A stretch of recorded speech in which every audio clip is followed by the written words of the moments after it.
I'm not an economist, but I play one at TEDx. I was in the city that I call the DIY city, Lagos, Nigeria, last month. And I was attending a fancy conference, and I bought a copy of the newspaper, the Business Day newspaper. And it had some shocking statistics in it. Only 1% of 18 million Lagos residents practice energy conservation. And within the article, can it move? Yes, it does. They're losing $8 million annually from dripping faucets. And talk about truthiness. This came as a huge surprise to me because in my time in Lagos, this is where people get water. They get it from a huge canister. They don't get it from the government, and they keep it in jerry cans. And this is how they get water delivered. And this is even in downtown Lagos. So it was very confusing to me that the newspaper was even talking about dripping taps because I've never actually experienced the taps working in Lagos unless people dug private wells. And when you go online, you find that the Lagos state government is advertising that it's providing safe drinking water to the bulk of its people, that it has a functioning water system. And when I read that on the internet and in the newspaper, I thought, tell that to her, because this is the water system of Lagos, Nigeria. Someone figured out that you could put water in a plastic bag. And they started selling those plastic bags full of water on the streets of Lagos for 5 naira, which is about 3 or 4 cents per bag. And then someone else realized that they could go to China and they could buy a machine that would simultaneously fill the bags with water and heat seal them. So they were hermetically sealed and could be carried around by those vendors who sell them on the streets of the city. This is the water system of Lagos, Nigeria. It was not created by the government, because there is no real functioning water system in Lagos. It was created by the people of Lagos figuring, we need water. And they created this machine and had it manufactured and brought it to the city of Lagos. What the government then did was figure out, well, we have to assure the safety of this water. And they came in with a regulatory system where each bag is stamped with the approval of an agency called NAVDAC, which is their equivalent of the Food and Drug Administration. So the way the water system in Lagos works is private entrepreneurs dig a deep well, and they buy those machines, and they buy the plastic bags, and they have all these bags filled, and the government comes and tests their water to make sure that it's proper for people to drink. And there are many micro water companies all over the city of Lagos that are doing this, and they're all inspected by the government, even though they may not be official corporate tax-paying citizens. That's the water system of Lagos. And then I read another thing in that newspaper article. It said that Lagosians currently waste about $9 million a year by leaving their computers on standby. And this was also really puzzling to me because there is a power system in Lagos. It's called the Nigerian Electrical Power Authority, which Nigerians said stood for never expect power always. And when I went back, I've been to Lagos, I'm a repeat offender in Lagos, and when I went back to Lagos more recently, it had a new name. They had changed it to the Power Holding Company of Nigeria, which Lagosians say stands for Problem Has Changed Name. And the issue there is that my experience was that the power system of Nigeria is the backup system. The primary system is this. Someone figured out that, hey, if we don't have electrical power, we have to go and get electrical power. And so there's this massive business in generators. Diesel generators, which are used on the small scale here at a barber shop, or on the street doing other things, photocopies. I remember needing a copy and walking through a shantytown in Lagos, and there in a wood kiosk was someone with a generator and a copying machine. And that's how I got my photocopy. This is a common sight in Lagos. This is an entrepreneur. This is a mobile charging center. You turn on the generator, and for 50 naira, or about 30 cents, you can charge your mobile phone. And it's widely used. And then I was looking on the internet, and I came across a fancy hotel that, in addition to advertising their rooms, was advertising the size of their generator. And Lagos is seriously the only city in the world I've been to where people have generator envy. So, my generator's better than your generator. And this is a totally homegrown system, unlicensed. Many of the importers are importing without appropriate customs documents these generators from China. And we can argue about their efficiency, and we can argue about whether an economy can function with those kinds of businesses, but this is how Lagos has electricity. What has happened now is that the government says, we're going to solve this never expect power always and problem has changed name problem, because we're going to privatize the system. And in the 2 years since the government has announced that, the government has received $156 million from private vendors who want to run this system, and that represents 25% of their bids, and nothing has changed so far. So this is just another way where homegrown systems, the way that people solve problems, rather when government refuses to solve a problem, are denigrated in the news and denigrated by government, even though they're functioning and giving people access to technology and access to mobile phones and things like that. Now, another system that other people take credit for but was really developed through just underground self-action is the mobile phone revolution, right? And you see here in this slide, right? There are no more fixed lines. It's all mobile phones in Africa, and Nigeria in particular, where people have many phones. And at this conference that I was at, Nokia was there taking credit for this kind of explosion in mobile phone use. And the mobile phone providers, there was a company there from Dubai called Etisalat, was there saying, we're responsible for this great leapfrog in technology in Africa. But actually, it's not true. The people who are responsible for it are, first of all, these people. This is the umbrella market, and this is where you buy, mobile phones in Africa are pay-as-you-go.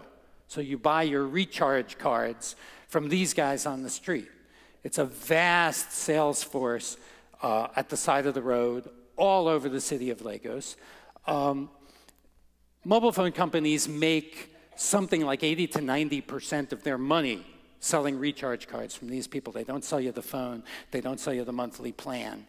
They sell you these recharge cards. And these people are completely unlicensed, and yet they're the root of billions of dollars in global profit.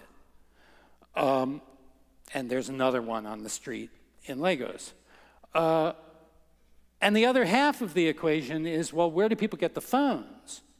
Well, the answer is that really savvy and smart Nigerian merchants journeyed here, and this is the Guangzhou Dashatou second-hand trade center in Guangzhou, China. And in fact, this is where the Africans go to get mobile phones, and I followed these guys carrying the packages outside, and they're going to Eddie in Lagos with a mobile phone number on it. While I was there, I met a fellow, Chief Arthur Okafor, who had brought $40,000 in cash with him to buy mobile phones. And he had spent all of it in that market. And what he had bought were pirated Nokia phones. They said Nokia on them. They functioned really well, but he could sell them at a fraction of the cost of a real Nokia phone. And we hate piracy here. You know, people complain about intellectual piracy and copyright and all that kind of stuff. But piracy has done a wonderful thing in Africa and throughout the developing world. It lowered the cost of the phone. So that Nokia, which when I was first in Lagos in 2007, I bought a Nokia phone. It cost me 40 bucks. Simple stick phone with no features whatsoever. That same phone now costs 19 bucks. And the pirate market, because Nigeria has many different mobile phone companies and they all have different quality of service in different parts of the country, you may need to buy SIM cards from 2 different operators. And the pirate manufacturers started figuring out, hey, we can make a phone that has 2 SIM cards in it. Now, Nokia makes a phone with 2 SIM cards in it. And the cheapest one of those is $29. What this has enabled is for mobile phone penetration to grow hugely in Nigeria. And it's been an amazing advantage for the country as the pirate entrepreneurs have forced the prices charged by the big boys to come down. Without that, these 2 levels of informality, or what I call System D, there would be no mobile phone explosion in Africa, and it would be impossible for the Africans to be able to afford a mobile phone. Now, of course, there are problems with piracy. This is China, and in China they sell Versace without the vowels, and Jomani instead of Armani, and Gucci.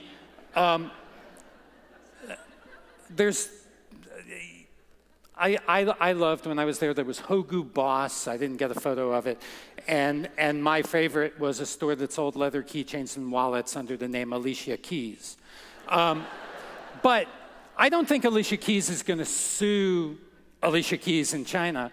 And I don't think Gucci is going to sue Gucci because no one really confuses the 2 things. And anyone who buys this knows that they're not getting a real Gucci. So I think there was well, I was at the conference, a major sneaker manufacturer was there, and I spoke with this executive, and I said, what do you think about piracy? And he told me, I'll tell you, but if you tell anyone I told you, I'll have to kill you. So I can't quote him because he's a gangster and he would kill me. But he said, we need it. We use it as market research. If our sneakers aren't being pirated, then we know before we even get sales data that they're a market failure. So the big companies use it as market research, and I don't see, Nokia has a huge presence in Africa, and I don't see them complaining about piracy. Nonetheless, all right, well, I'm getting ahead of myself here. Half the workers of the world, 1.8 billion people, work in what I call System D, or the informal economy. That's going up. And in Lagos, something like 80% of the working people are in it. Globally, it represents a huge amount of money, $10 trillion in trade every year, which if it were allied in a single country, which we could call Bazaristan or the United Street Sellers Republic, would be the 2nd largest economy in the world after the United States. But unfortunately, developing world countries are pursuing, this is the Burj Khalifa in Dubai, they're pursuing this kind of economy. And so in Lagos, they've wiped out the motorcycle taxi industry, which they've outlawed motorcycle taxis.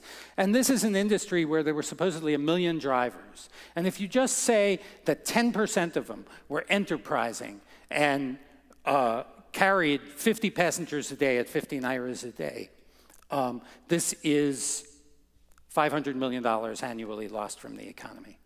So doing this, cracking down on these informal System D, DIY kind of economic sectors really affects the country.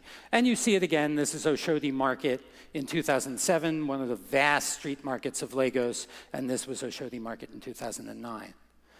It doesn't seem to me this is a sustainable development policy, driving people out of work. And when I was there last month, the government had just come in and demolished the shanty town of Badia East. And these are residents harvesting what they can of their belongings, because the government just argues no shanty town should belong in our megacity, but no provision for these people or understanding of why they're there or anything like that. Now, why am I talking about this? And I'm really talking about this because of this number, $2,138.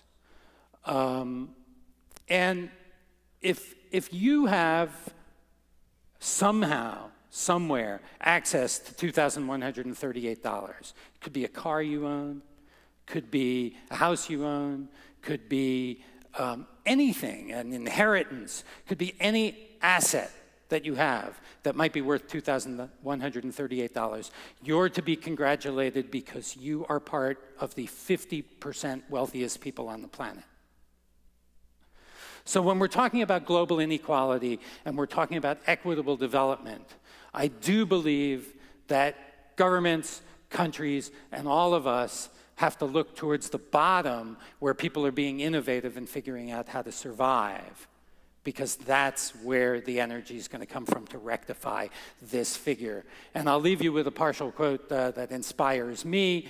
The great Argentine writer Roberto Arlt said, "Who is going to make the social revolution if it's not the swindlers, the wretched, the murderers, the cheats, all the scum that suffer here below without the slightest sign of hope?"